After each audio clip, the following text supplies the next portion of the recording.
राधा वल्लभ श्री हरिवंश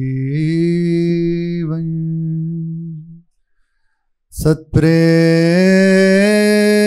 सिंधु मकरंद रसोगधारा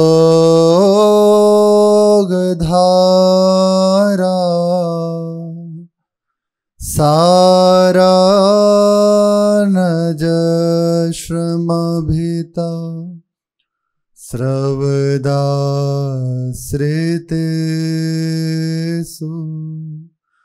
श्री राधिके तव कदा चरणारविन्दम्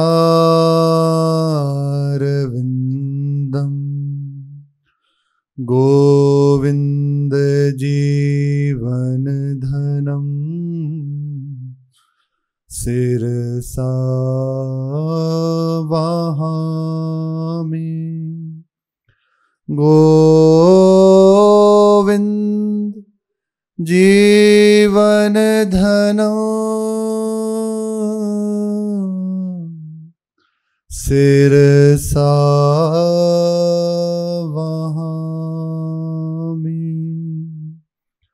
नमः श्री हरिवंशाय कृपा व्यक्ति मुपेयुषु प्रादुर्भूतो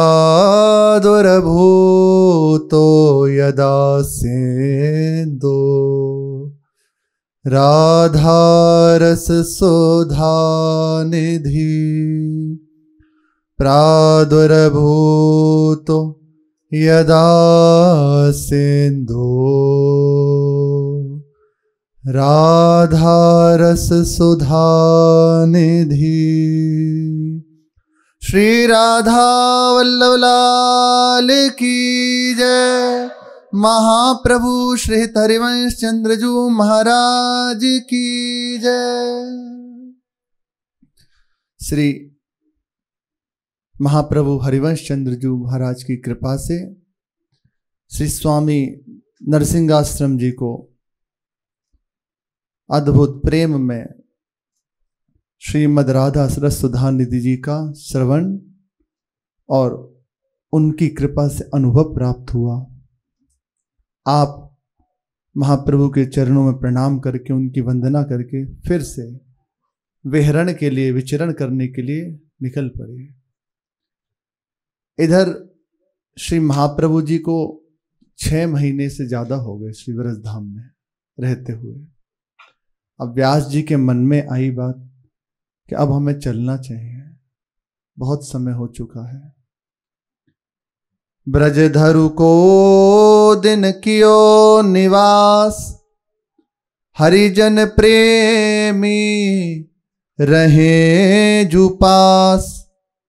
प्रभु लीला के निरखे ठोर, कौतिक दर से और ही और।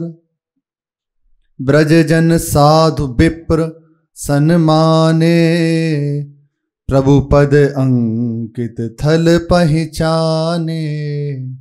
प्रभु पद अंकित थल पहचाने। यहां से श्री व्यास मिश्र जी ने अब मन बनाया। मन राजी नहीं है श्री ब्रजधाम को छोड़कर जाने के लिए, पर राजगुरु पद पर स्थित हैं तो मन को तैयार कर रहे हैं कि चलो अब फिर से यहाँ से सेवा के लिए जाना है। ये नहीं कि अब हमारा वहाँ घर है, इस भाव से नहीं। ये धाम की आश्रय वृत्ति है। यदि हृदय में आश्रय धाम का हो रहा है तो ये आने लगेगा कि घर है हमारा श्री वृंदावन धाम। अब हम जहाँ जा रहे हैं तो सेवा से जा रहे हैं, समझ रहे हैं। हम यहाँ से कहीं बाहर जा रहे हैं, जैसे आप अपने घर रहते हैं और आपकी कहीं बाहर नौकरी लग जाए तो नौकरी के लिए जाने पर आपका घर तो यहाँ है। इसी प्रकार मेरा निज घर श्रीधाम वृंदावन है। श्री श्यामा श्याम उनका निज परिकर ही मेरा परिवार है। अब मैं बस सेवा हेतु जा रहा हूँ। जो प्रभु ने मुझे सेवा दी है, आप देखो जहां रहोगे श्रीधाम वृंदावन की स्मृति में रहोगे। कल कह रहे थे ना, वृंदावन धाम का वास या आश्रय बड़े महाभाग्यशाली जन हैं जिन्हें अखंड वृंदावन वास श्री जी ने करुणा करके दे दिया है। पर जो बाहर रहते हैं तो ऐसी हृदय में आश्रय वृत्ति धारण कर लें कि घर मेरा कहीं और नहीं, घर मेरा वृंदावन धाम है। परिवार वाले मेरे श्री श्यामा श्याम, हमारे घर के मुखिया, और ललिता जो, विशाखा जो आदि सखीजन, ये हमारे परिवारी जन हैं। तो आप जहां रहोगे इस स्मृति में रहोगे। शरीर जहां छूटेगा तो लौट के वापस नहीं आएंगे। जैसे कोई विदेश गया हो और पधार जाए तो उसके सबको वापस लाते ना उसके घर में ही। तुलना तो नहीं दे सकते हम यहाँ से, पर एक अब कुछ भी कहिए मन को समझाने के लिए। ऐसे ही श्रीधाम वृंदावन है तो यहीं के हैं, वापस यहीं आ जाएंगे, कोई प्रयास नहीं करना। मेरा वृंदावन धाम, मेरे श्यामा श्याम, बस यहीं वापस आ जाए। मन बनाया श्री व्यास जी ने कि अब चलना चाहिए। संपूर्ण परिकर से अपने से कहा तो थोड़ी उदासीनता तो है मन में कि ऐसा दिव्य धाम को जाना पड़ेगा छोड़कर फिर से। यद्यपि श्री देववन महाप्रभु की लीला स्थली है, देवभूमि है, वृंदावन वृंदावन तुलना नहीं की सकती। ब्रज के समान स्वयं प्रभु भी जब द्वारिका में प्रकट रूप से विराजमान है तब भी हाँ वृंदावन, हाँ ब्रजवासी जन और गोपीजनों की याद कर करके रोते हैं। मथुरा जी में विराजमान होकर भी ब्रज की याद करके रो रहे हैं। विशेष बात है इसमें, तर्क नहीं, प्रेम काम करेगा, हृदय काम करेगा, बुद्धि काम नहीं करेगी। इसमें हृदय काम करेगा। जब यहाँ का द्वार बंद हो जाता था तो यहाँ का खुल जाता है। जब तक ये चल रहा है तो अभी इसको खुलने में देरी है। इसलिए प्रभु से प्रार्थना करें, हे प्रभु कृपा करो ये बंद हो जाए। सच्ची ये बहुत चलता है, जितना फसावे इसी के कारण है। अच्छा चलेगा या गलत चलेगा, ना अच्छा ना बुरा। श्री भाई जी महाराज कह रहे हैं, बना दो बुद्धिहीन भगवान। प्रभु मुझे बुद्धिहीन बना दो। क्यों? क्योंकि ये बुद्धि यदि संत कृपा नहीं हुई, आपकी कृपा नहीं हुई तो बस कुछ भी आपसे दूर ही करेगी, क्योंकि उसका कार्य है।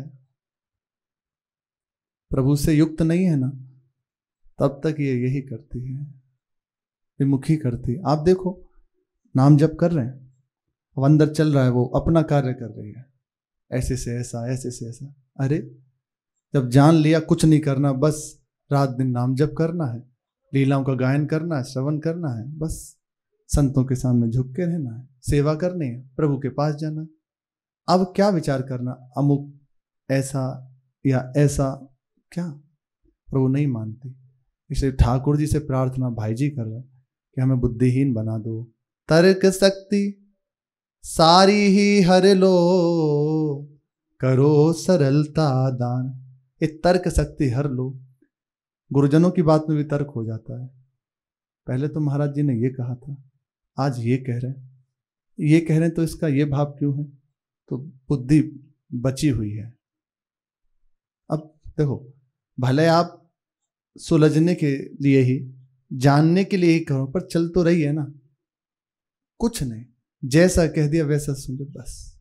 ये है एकदम बालक का स्वरूप, जो कह दिया वैसा मान लिया, जैसे बता दिया वैसे नहीं। पर ऐसा नहीं होता, सरल नहीं हो पाते। और हमारे प्रभु सरल जो है उसे बहुत प्रेम करते हैं। सरल स्वभाव न मन कुटिलाई। ठाकुर जी बड़े प्रिय हैं सरल स्वभाव वाले के लिए। बहुत जल्दी उसका कृपा, उसका मंगल कर देते हैं।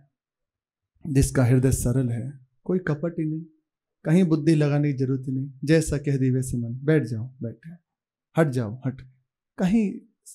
पर ये व्यवहारिकता में आपको लगेगा कि सत्संग में तो ऐसा सुना, पर व्यवहारिकता में बुद्धि की ही प्रधानता है, वहां कपट की ही प्रधानता है। इसीलिए परमार्थ अलग है व्यवहार से।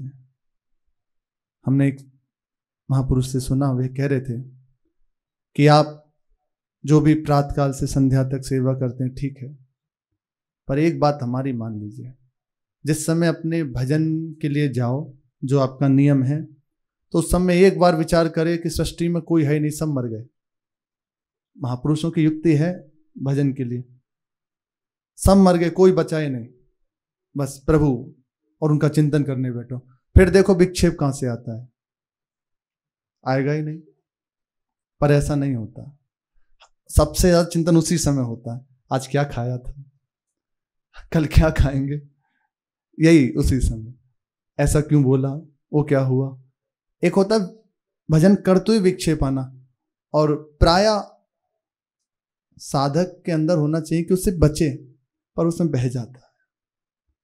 बहने का स्वरूप जो चिंतन वृत्ति है उसके संग चल दिया, अब उठा कोई काम न वृत्ति, ऐसा किया था, हाँ ऐसे। अब नाम चल रहा है, बाणी चल रही है, पर अंदर से चर्चा चालू हो गई, सत्संग शुरू हो गया अंदर से।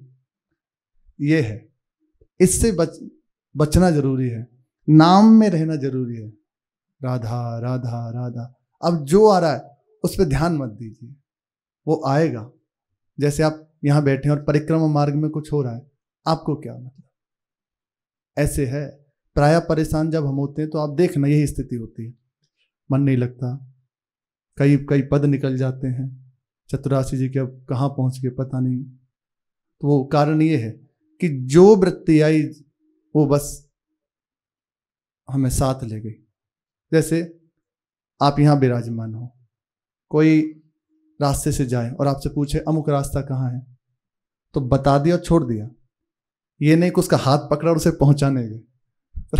प्राय होता ही है कि उसका हाथ पकड़ते हैं और पहुंचाने चले जाते हैं। यही हमारे अंदर की दशा है। जो ही कोई वृत्ति आई वो तो हर समय है, एक थोड़ी है, अनंत है, अनंत है, इनका कोई पार थोड़ी, तो भगवत कृपा से ही नष्ट होती है। जहां वृत्ति उठी ऐसा बस चल दिए उसका हाथ पकड़ के। अब कहाँ नाम कर रहे थे, कहाँ, अब वो बाहर से हो रहा है पर अंदर से एक अशांति, कलेश। जब लौटेंगे फिर कहेंगे अरे इतना समय चला गया, मन में इतना विक्षेप होता है, ये सब बातें आती हैं। आपको सहना पड़ेगा, स्पष्ट आपसे कह रहे हैं, बिल्कुल ठीक।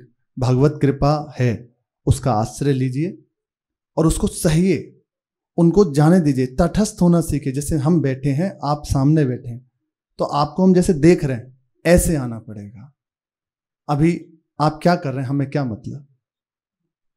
थोड़ी सी सहानुभूति होगी कि ऐसा नहीं करना चाहिए, ऐसा आप कर रहे हैं, ठीक कर रहे हैं, दोनों बातों की। पर उसमें कोई विक्षेप हम नहीं लेंगे, क्योंकि वो आपका जीवन है। आप संभलो तो अच्छी बात, ना संभलो तो अच्छी बात, अलग हो जाएंगे। ऐसे ही अंदर से तटस्थ रहना पड़ेगा। सत्संग के प्रभाव से इतना ही जान लेना चाहिए कि मन अलग है, शरीर अलग है, एकदम ठीक नहीं होगा, सहज सहज, हौले हौले जब आप बढ़ेंगे तो आ जाएगी। कुछ ही दिनों में देखो, इस प्रकार से भजन करो तो चलने लगेगा पता, हाँ सही बात है, मैं अलग हूं, ये अलग है। महापुरुषों के अनुभव हैं, उनके अनुभव के आधार पर जब उपासक चलता है तो उसके हृदय में अनुभूतियां होने लगती हैं। विश्वास पूर्वक जब चलता है ना तो अनुभव होने लगता है। और एक और बात होती है, जैसे हमसे कभी जैसे बात होती है ना, और जो गुरुजनों से सुना या देखा है तब बात कर रहे हैं, ये होती है कि अब जैसे जैसे भजन कर रहे हैं, बहुत अंदर वृत्ति ऐसी आ रही है, चिड़चिड़ापन आ रहा है, आएगा, ये बढ़ेगा। अभी सीधा नहीं कह रहे हम कि नाम जब शुरू किया और ठीक हो गया, नहीं, ये बढ़ेगा, विपरीत स्वभाव बढ़ेगा, गुस्सा आना प्रारंभ हो जाएगा। जरा जरा सी बात पे, थोड़ी सी बात बर्दाश्त नहीं होगी। मानो कि आपको लगेगा कि ऐसा क्यों हो रहा है, पहले तो मेरा ऐसा स्वभाव नहीं था, अब ये क्यों हो रहा है, ऐसी बातें अंदर क्यों चल रही हैं। वे चल नहीं रही, वो ठीक हो रही है। इतना माने ये ठीक हो रही है। उनसे बस एक ही इसका उपाय है, परेशान होना, घबराना या पूछना कुछ नहीं, शांत हो जाए। उसका एक ही उपाय है, बिल्कुल सहज देखता रहे। ये एक बार आएगा जीवन में, एक बार ये जहां खटा। हाँ, यदि आपने अन्य आश्रय ले लिया, अन्य कार्य इसमें कर दिया, ठीक है, अन्य कुछ चिंतन करने लगे या उसके संग क्रिया करने लग गए, तो ये ले जाएगा। अब फिर इसमें अंतराय पड़ जाएगा, समय लंबा हो जाएगा। जैसे मन में जलन हो रही है, वो तभी हो रही है जब हम नाम में नहीं है, वाणी जी में नहीं है, हम उसके संग चले गए। अब ये सही हो रही है, आपको सही कह रहे हैं, यही एक उपाय, यही एक रास्ता यही है। और दूसरा रास्ता एक है, भगवान करुणा करें, सहज में संभाल दे। पर ऐसा बहुत मुश्किल है, बहुत ही मुश्किल है। प्रभु एक बार परिपक्व करते हैं, हर साधक को परिपक्व करते हैं, पर जो फिसल जाता है, नहीं सह पाता और छोड़ देता है कि अरे नहीं हो रही, और उल्टा चल देता है, तो उसका मार्ग रुक जाता है। आज नहीं तो कल उसे इस रास्ते से होकर गुजरना पड़ेगा, जाना पड़ेगा, ये तय करनी पड़ेगी यात्रा। आज आप तैयार हो जाओ या अगले जन्म में हो जाना। एक बार यदि वह स्थिति प्राप्त करनी है तो एक बार इससे गुजरना पड़ेगा। ये संतों की कृपा से, सत्संग के प्रभाव से, गुरु चरणों के आश्रय से जान नहीं पाता और हो जाती है। बस इसमें एक चीज कार्य कर दिया, मन की जैसी अवस्था है, जैसा स्वभाव हो रहा है, जैसी बाहर की परिस्थिति होने दो। ये बहुत बहुत अद्भुत बात है, यदि समझ में आ जाए तो। यही हमारी जगह साधन हमारा विचलित होता है, इसी जगह हमारा मन विचलित हो जाता है, हम इसी जगह साधन से गिरने लगते हैं, परेशान होने लगते हैं। प्रभु की कृपा का अनुभव नहीं है। वैसे सुना है बहुत कृपालु प्रभु हैं, कहाँ कृपा है, मुझे तो कुछ अनुभूति नहीं है। विचलित नहीं होना, हमारे ऊपर बहुत कृपा है। इस समय बस एक ही कार्य करेगा जो आपको गुरुजनों ने नियम दिया है, बस। अब चाहे जो हो, मैं ये तो नहीं छोड़ सकता। ठीक हो जाएगा, ठीक हो जाएगा, पक्का। घबराने की आवश्यकता नहीं। तटस्थ होते हुए, सहते हुए सत्संग इसीलिए सुना जाता है कि बस बढ़ता चला जाऊं, अपना साधन सत्संग की कृपा, और बढ़ गया आगे बहुत जल्दी। तो घबराए ना कभी। ऐसे कई बार चर्चा होती है ना, तो इसलिए हम कह रहे हैं सीधे कि घबराए ना।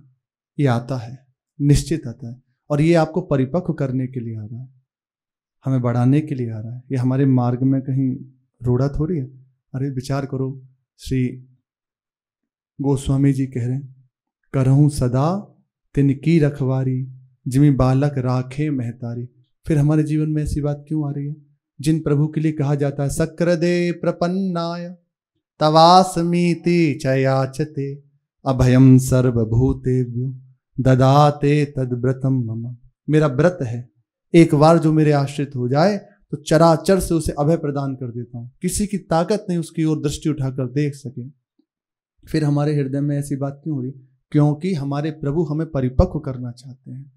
उस महाप्रेम रस को रखने के लिए आवश्यक है, अभी हमारा हृदय जरा सी कहीं आकर्षण वृत्ति फिसल जाता है, जरा सी कोई अनुकूलता है, हम बह जाते हैं।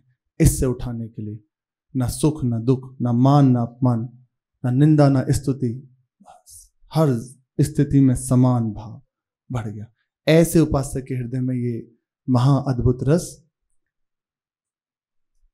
अपना अनुभव कराने लगता है, अपनी कृपा की अनुभूति कराने लगता है। इसे सब कुछ सहते हुए हम का वास करते हुए और आगे बढ़ जाए।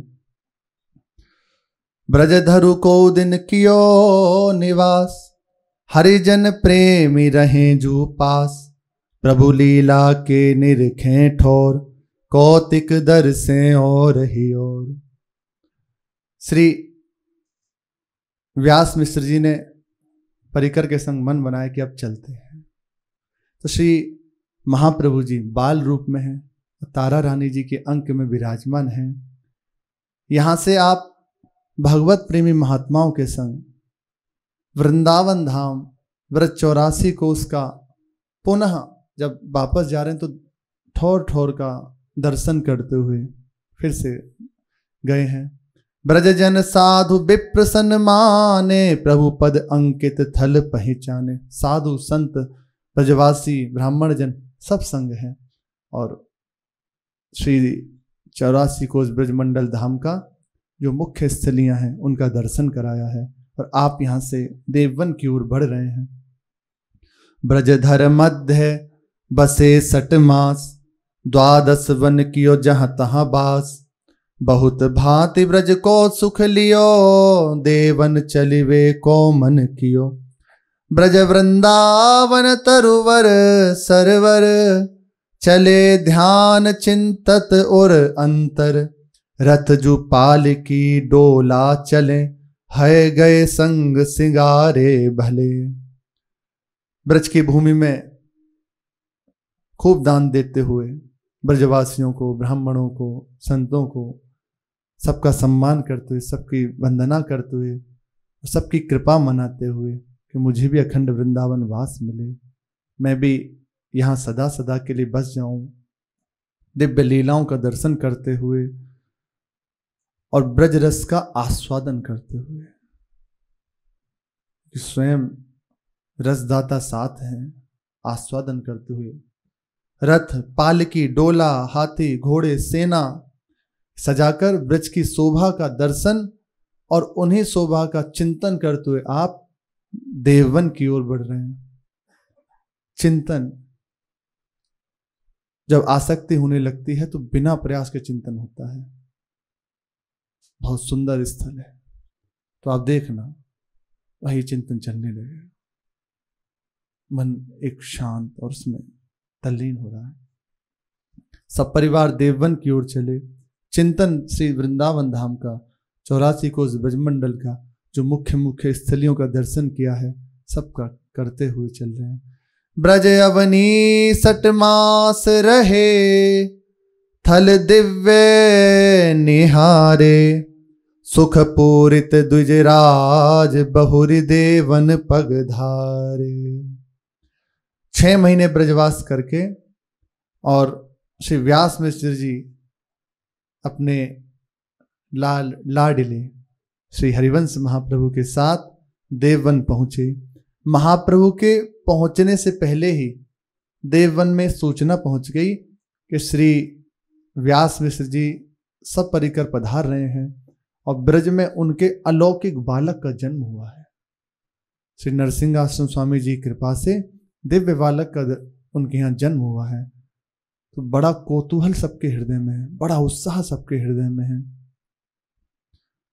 तत्काल सब आने लगे और श्री व्यास नंदजू का दर्शन करते हैं, बहुत पुलकित होते हैं। मुदित सकल जन नहीं छाणत पास, इतने प्रसन्न हो रहे हैं, कोई समीप से हटना ही नहीं चाहता, बस दृष्टि भर के देखते रहे उन्हें। देवनवासी सुन हर्षित धाये, व्यास सुवन को लख हर्षाए। पेख हरसी सब नैन सिराए, व्यास मिश्र को पुण्य सराय। कहत परस्पर सब नर नारी, है को महापुरुष अवतारी। विविध भांति की भेंटें लावे, बहुत दिव्य हित पे वार बहावे। करो महोत्सव देव वन माही, खर्चो द्रव्य कछु कम नाही। बाद नगर जिम जुरित समाजा, बाको चौगुनो सब विधि साजा। ब्रजधाम में जैसा उत्सव मनाया उससे चौगुना श्री देववन में मनाया है उत्सव श्री व्यास जी ने। समस्त देववनवासी जो ही पता चला कि व्यास मिश्र जी, उनका लाला, तारा रानी जी, सब परिवार वापस आ गए हैं, तत्काल आप सब परिकर दर्शन करने पधारे। समस्त देववनवासी अत्यंत हर्षित हो रहे हैं। महाप्रभु का दर्शन करके सब बड़े प्रसन्न हैं। बाल स्वरूप श्री हरिवंश महाप्रभु का दर्शन करके आपस में कह रहे हैं कि ये कोई साधारण नहीं है, ये कोई अवतारी महापुरुष है। ये श्री व्यास मिश्र जी के पुण्य प्रताप से बड़े सुकृत उन्होंने पूर्व जन्म में किए हैं, उसके फल स्वरूप ये प्रकट हुआ है। देर से ही सही पर ऐसा अलौकिक बालक प्रकट उनके हुआ है, अद्भुत बालक इन्हें प्राप्त हुआ है। ऐसी परस्पर चर्चा कर रहे हैं सभी लोग। महाप्रभु जी के रूप माधुरी को देखकर बड़े आनंदित हो रहे हैं। ऐसा सुंदर रूप है, बार बार क्या कहें, है मुस्कान जो नहीं आसी। ऐसे भोले भोले नेत्र हैं, छोटे छोटे मृग सावक जैसे, सुंदर मुख कमल, इसमें नेत्र, सुंदर नासिका, सुंदर अधर पल्लव, और वाणी तोतली। जब मुस्कुराते हैं आह, सब बिक जाए। अरे इनके अधीन है श्री श्यामा श्याम, जैसे जैसे खिलाते हैं वैसे वैसे खेल खेलते हैं श्री लाडलीला। श्यामा श्याम का मिलित बपू श्री महाप्रभु जी हैं। गौरवर्ण का प्रियाजू, उनकी अंग कांति धारण किए हुए श्री महाप्रभु जी प्रकट हुए हैं, आनंद में भरे हुए समस्त देव वनवासी। बस परस्पर यही कह रहे हैं, ये बालक बड़ा अलौकिक है, इसके दर्शन से देखो हमारे हृदय में कैसा आनंद हो रहा है। और उनको चर्चा कर रहे हैं, तुमने देखा? वे कहते हैं हाँ आपने देखा। परस्पर देखो देखो कैसे मुस्कुरा रहे हैं, उन्हीं की बात, उन्हीं के साथ में। व्यास मिश्र जी ने बाद ग्राम में जो उत्सव किया, उससे 4 गुना उत्सव श्री देववन में कर रहे हैं। समस्त देववनवासी बधाइयां लाते हैं, लालजू के ऊपर बारते हैं और बांट देते हैं। इतने उत्साहित हो रहे हैं, किसने क्या लुटाया कैसे, सब किसी को सुध ही नहीं है, सब आनंदित हैं, उत्सव में सम्मिलित हो रहे हैं, नाच रहे हैं, गा रहे हैं। अब महाप्रभु जी की लीलाएं प्रारंभ होती हैं, उनकी बाल लीलाएं। जननी लाड़ लड़ावे दिन दिन, सुंदर बदन निहारे छिन छिन, पोष पाई नित बड़े जु ऐसे, कला सुकल पछी ससी की जैसे।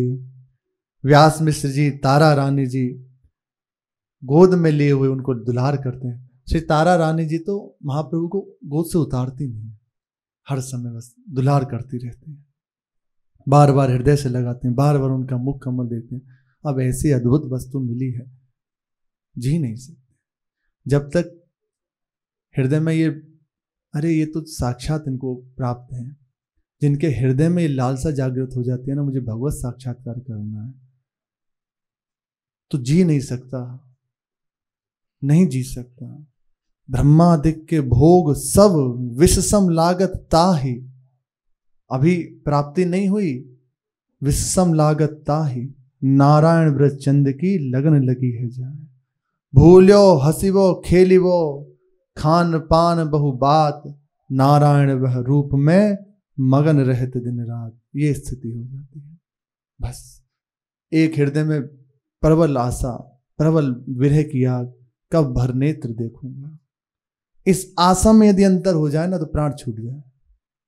ये आशा में यदि बात आ जाए कि प्रभु नहीं मिलेंगे, अगर ये आशा में कहीं वो जीत, भगवत प्रेमी जो उपासक है ना, जिसे हृदय में लगी है प्रभु से मिलने की लगन, वो जीता बस इसी भाव से है, मिलेंगे, मैं जैसा भी हूं ठीक हूं, निश्चित मिलेंगे, मैं उनका हूं, मिलेंगे। आज नहीं तो कल वो मुझे देख के नहीं, अपनी करुणा से मिलेंगे। उनका स्वभाव है। यदि उसके हृदय में ये बात आ जाए या कोई कह दे तो भारी विकलता, प्राण छूट जाएंगे। सच्चे उपासक जो है वो नहीं जी सकता। वो जी ही इस आधार पर आए कि मैं प्रभु का हूं और प्रभु मुझे निश्चित मिलेंगे। मीरा जी कहती हैं इसी आशा के लिए, मार कटारी कंठ छेदू, कर लूं मैं अपघात, आवन आवन कह गया रे, नहीं आवन की बात। जान रहे हैं कि विलंब होता जा रहा है, आज का भी दिन गया, ये भी समय गया, फिर से आज वही निराशा। लेकिन हृदय में बात है कि वो कह गए मैं आऊंगा। गुरुजनों ने कही मिलेंगे। सबरी जी इसी भाव से तो थी, गुरुदेव कह के गए हैं कि आज आएंगे, तो जी रही हैं इसी बात। आवन आवन कह गया रे, हृदय में है आने की कही है, आएंगे, पर नहीं आने की बात। आ नहीं रहे, क्यों नहीं आ रहे, क्या बात है, मेरी ओर देख रहे हैं बस। ये बड़ा अद्भुत बात है। भगवत साक्षात्कार होने से पहले की जो स्थिति है ना, कई महापुरुषों के हृदय में ये भाव है कि प्रभु मिले ना मिले, पर ये भाव कभी ना हटे। हम उनके लिए जीते रहें, विकल बने रहें। आवन आवन कह गया रे, नहीं आने की बात। उन्हीं का ये पद है, कागा सब तन खाइयो, म्हारा चुन चुन खइयो मांस।